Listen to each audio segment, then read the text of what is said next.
దేవుడిచ్చెను. చెప్పండి, పిల్లలు కూడా ఇచ్చారు. దేవుడిచ్చెను. శరీరమంతా రోగం, కూర్పులు, భయంకరమైన వేదన. ఏం పాపం చేశాడయ్యా యోగు? ఎవరు చేశాడు తెలుసా యోగు?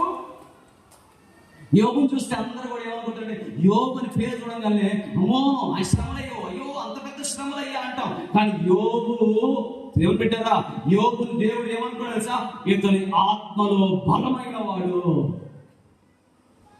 యథార్థవంతుడు, నీతిమంతుడు, ప్రార్థనాపరుడు. ఇతడు ఎన్ని శ్రమ.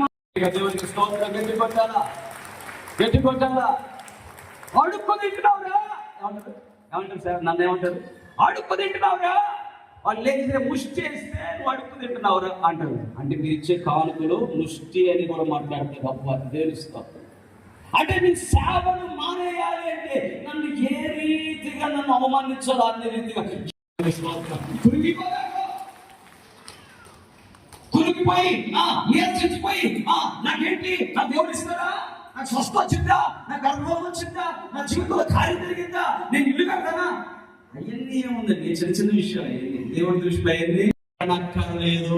చప్పడగొట్టండి గట్టిగా, దేవుడికి స్తోత్రం. గట్టి కొట్టాలా.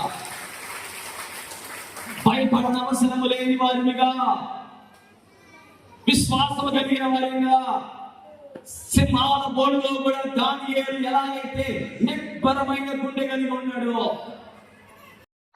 విశ్వాసం అభివృద్ధి చెందడం, ఆత్మలో అంతరంగంలో బలం.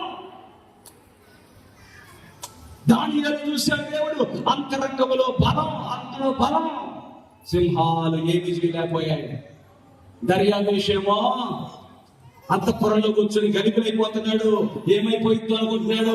ఎందుకంటే దేవా మా విశ్వాసాన్ని అభివృద్ధి చేయడం, చిన్న చిన్న సమస్యలు మీరు పొంగిపోక మా దేవుడు సహాయం చేస్తాడు.